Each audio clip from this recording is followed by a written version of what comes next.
Hey guys, welcome back to the channel. This is another cEDH deck tech. Today we're going over the third Doctor and we're partnering him up with Peri Brown. The third Doctor costs 4, 2 generic, 1 green, 1 blue. He has trample, and the third Doctor gets +1/+1 for each non-creature token you control. When the third Doctor enters the battlefield, create your choice of a clue token, a food token, or a treasure token.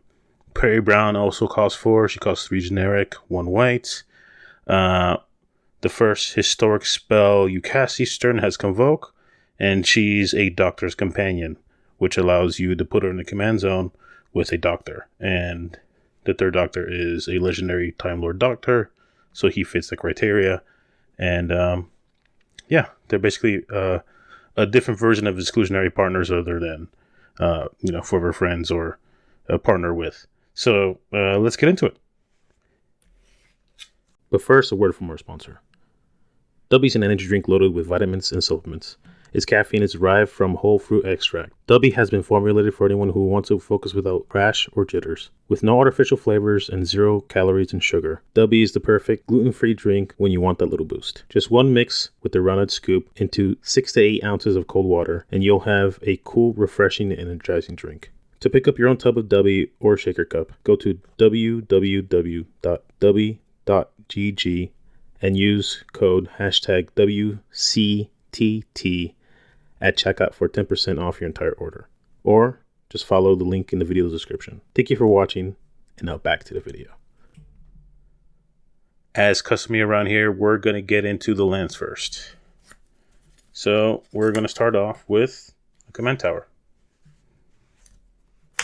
Spire of Industry, Reflecting Pool, City of Brass, Mana Confluence, Forbidden Orchard, Exotic Orchard, Hollow Fountain, Prairie Stream, Sea of Clouds, Temple Garden,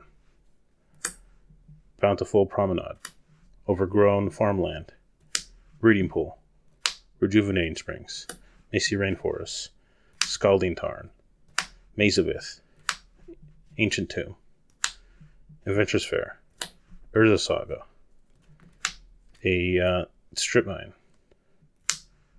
Reliquary Tower, Boseiju Who Endures, Yavimaya Cradle of Growth, an island, another island, and a plains.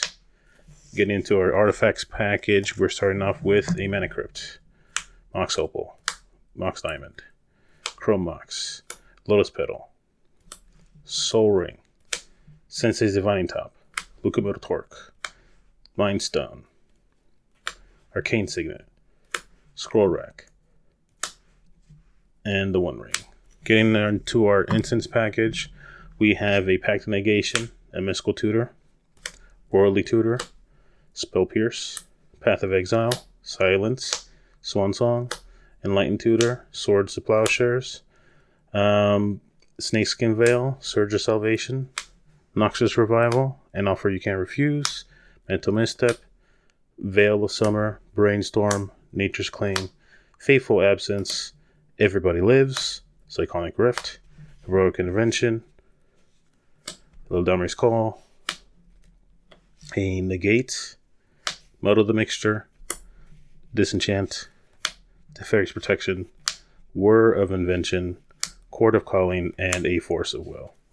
Getting into our sorceries, we have a Green Sun Zenith, Winds of Abandon, Eldritch Revolution, Savine's Reclamation, Fabricate, and starting our enchantments package, we have a Mystic Remora, Food Chain, and our last enchantment is Rhystic Study.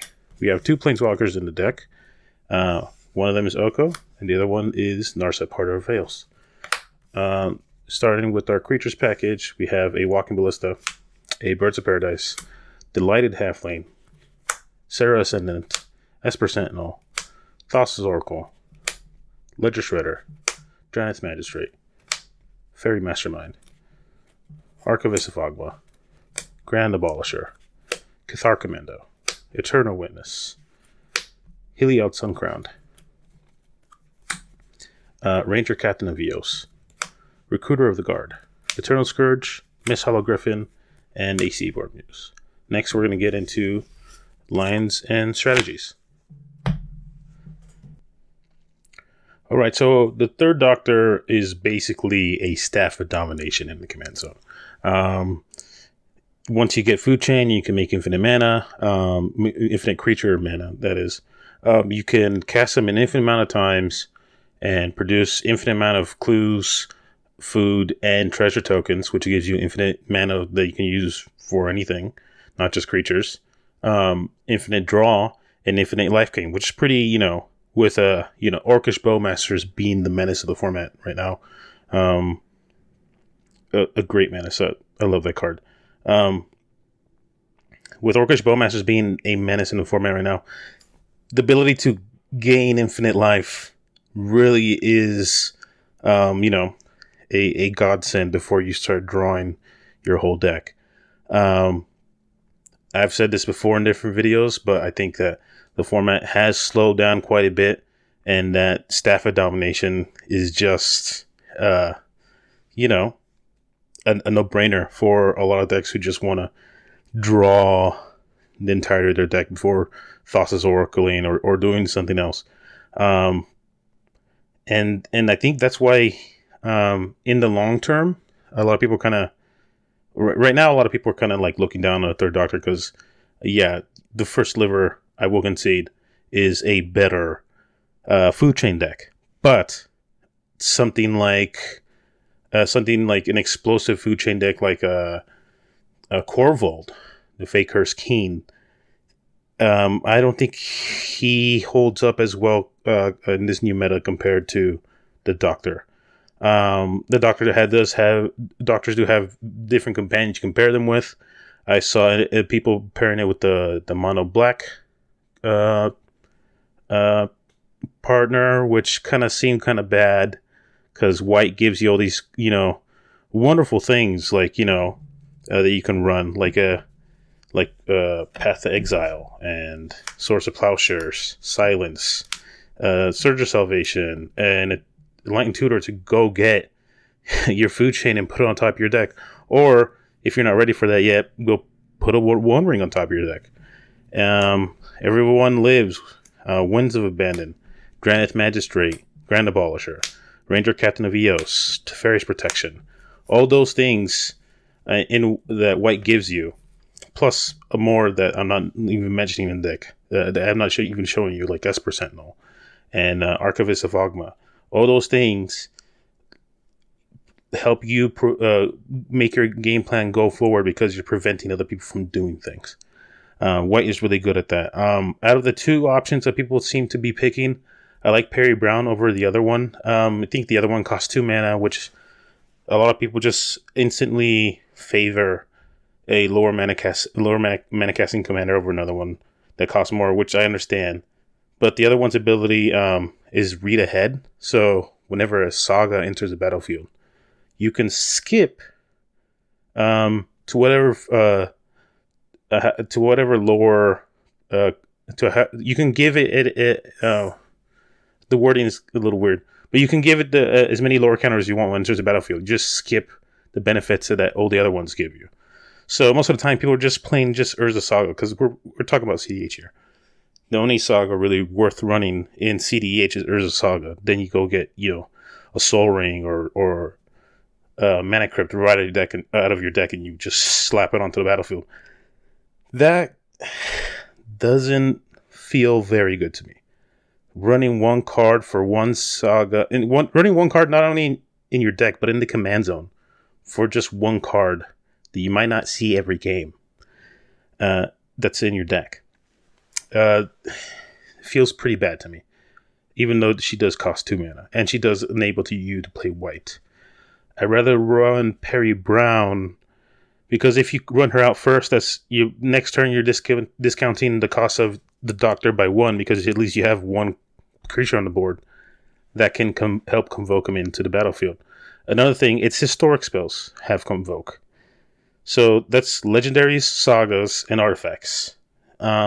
Keyword legendaries, your legendary commander, and artifacts.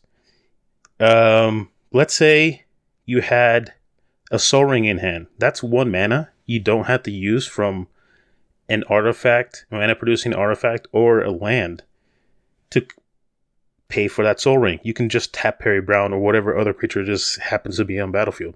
Even better yet, if you have a Soul Ring and the 1 ring in hand, you can use your mana sources to tap for the Soul Ring, your creatures to tap for the Soul Ring, and then you just tap Soul Ring and the 1 ring for 2 other things for the 1 ring.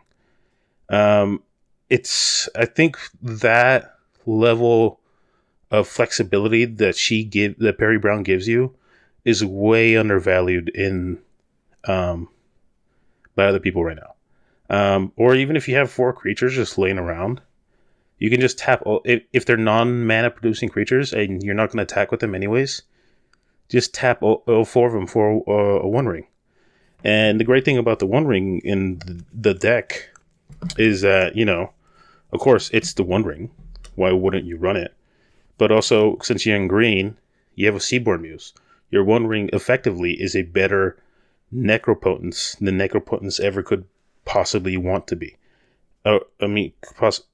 So, just because, everyone's basically just throwing the 1 ring wherever it can go, I think that Peri Brown is just the better companion pick.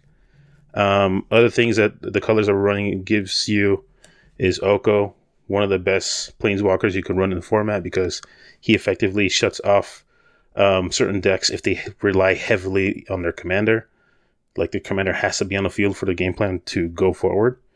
We're talking about anything like decks I've built in the past, like Xancha, Muldrotha, what else? The Master Multiplied. All those decks get shut off if you shut the commander off. Oko is just a great card. Of course, we're running Food Chain, and we're running Eternal Scourge and Miss Hollow Griffin so that we can produce infinite mana, because the Food Chain, for those who don't know, exiles a creature, and then it gives you color of any mana equal to that creature's converted mana value plus 1. So if you exile the Eternal Scourge, you get 4 mana. If you exile Miss Hollow Griffin, you get 5 mana. And you can cast both of these things from exile. So you infinitely loop them and make infinite mana of every color that you need, and then you start casting the Doctor and the 3rd Doctor, and you start gaining infinite life, drawing your deck, and have infinite treasure tokens. You can use mana for whatever you need. We also have, once you start drawing your whole deck, a Thoracle, because why not? And then we also have a Walking Ballista in case Thoracle is shut off somehow. Since we have Walking Ballista, we also run Heliod, the Sun Crown, as a backup. There's the deck. If you guys like it, let me know. And we'll see you back here for another one.